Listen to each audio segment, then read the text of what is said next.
नमस्कार, आप DJT news देख रहे हैं, जहां हम आपको तमाम बड़ी खबरों से रूबरू कराते हैं। छोटी खबरें हो या बड़ी खबरें हो, हम आप तक जरूर पहुंचाते हैं। चलिए इसी के साथ आगे बढ़ते हैं और देखते हैं आज की बड़ी खबर में क्या कुछ है खास। आराध्य रामदेव मंदिर परिसर निहालपुरा में एक दिवसीय नव वर्ष बौद्ध परिवार स्नेह मिलन एवं धम्म देशना कार्यक्रम श्रद्धेय भंते धम्मशील के साधिन्य में आयोजित किया गया। पांच के पांच सिद्धांत आपके व्यवहार में होने चाहिए, क्योंकि यदि आप बौद्ध हैं तो आप श्रेष्ठ दिखने भी चाहिए।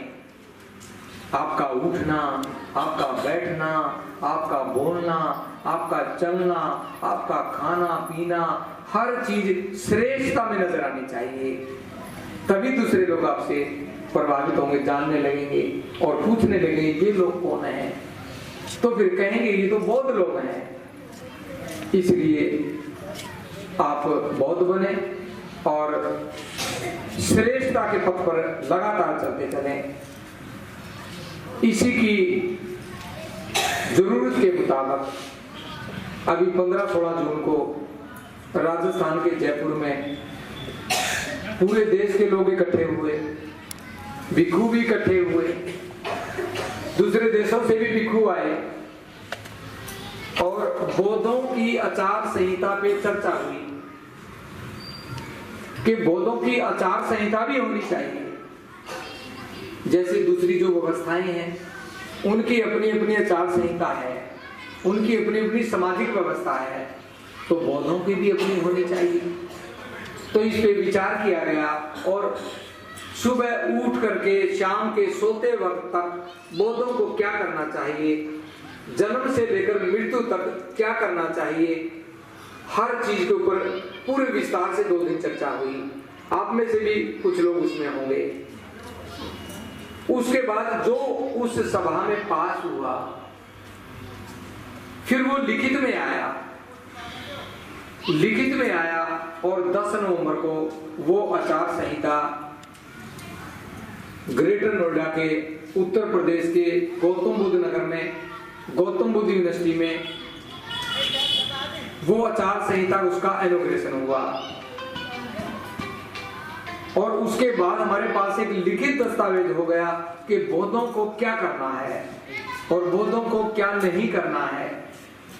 ये बिल्कुल क्लियर हो जाएगा, या तो इधर या फिर उधर, या तो आप अबौद्ध रहें या फिर आप बौद्ध रहें, दोनों में से एक रहना होगा। तो ये दोनों ही चीजें उसमें क्लियर हो जाती हैं, हमें क्या करना है और क्या नहीं करना है। उसके लिए 18 मार्च को बाबा साहब अम्बेडकर आगरा में आए थे 1956 में। उसी दिन को मद्देनजर रखते हुए, क्योंकि बाबा साहब का ये काम अधूरा रह गया, तो ये काम भी बाबा साहब को ही समर्पित करना है। किसी संगठन को या किसी व्यक्ति को उसको समर्पित नहीं करना है। उसमें जो लोग जयपुर में शामिल हुए थे उनके हस्ताक्षर भी हैं, भिक्षुओं के भी व्यू भी हैं, भिक्षुओं के भी हस्ताक्षर हैं। वो किसी एक व्यक्ति का काम नहीं है। और लगभग 40 संगठनों के लोग जयपुर में आए थे, जो हमारे संज्ञान में आई। लगभग 40 संगठनों के लोग, बेशक वो बड़ा प्रतिनिधित्व तो नहीं था, लेकिन फिर भी 40 संगठनों के लोग उस प्रोग्राम में शामिल हुए। ऐसी ही स्थिति गौतम बुद्ध नगर में 10 नवंबर को थी।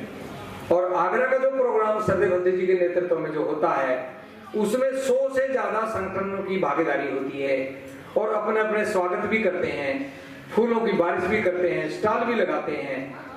तो इस प्रकार अब की बार फिर 18 मार्च को बाबा साहब अम्बेडकर के आगमन पे ही जो बौद्ध आचार संहिता बनी है, उसकी स्थापना के दिवस के रूप में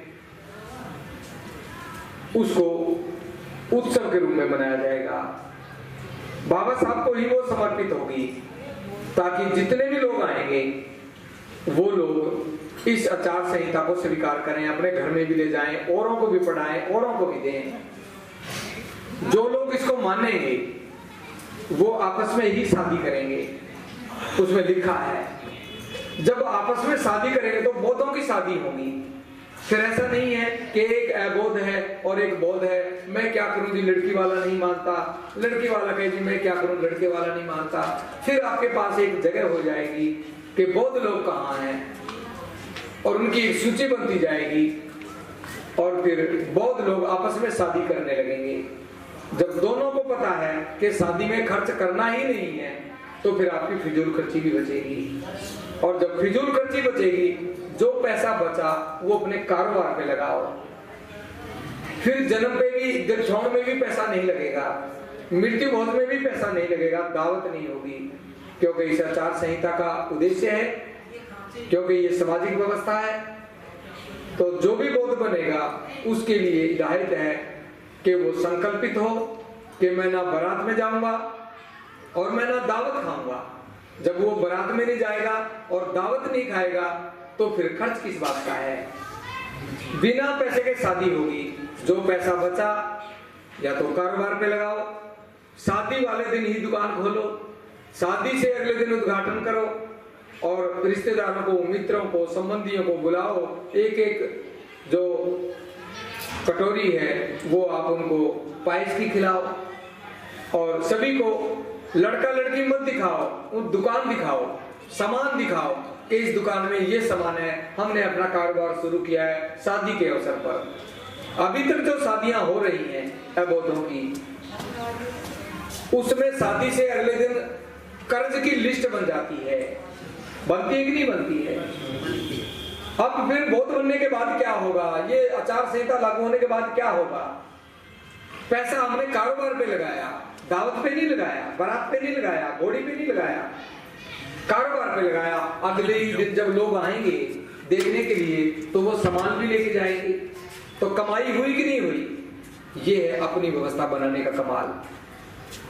बिल्कुल परिवर्तन होगा, चूलमूल परिवर्तन।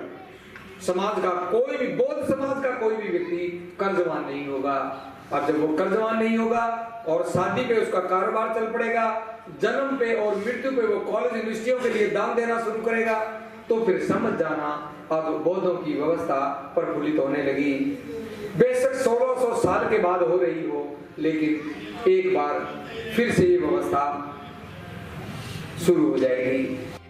फिलहाल के लिए खबर में बस इतना ही। ऐसी और तमाम खबरों के लिए हमारे साथ बने रहिए और देखते रहिए DJT न्यूज, और हमारे चैनल को लाइक, सब्सक्राइब और शेयर करिए, जिससे हम आपको तमाम छोटी बड़ी खबरें हम आप तक पहुंचा सके। धन्यवाद।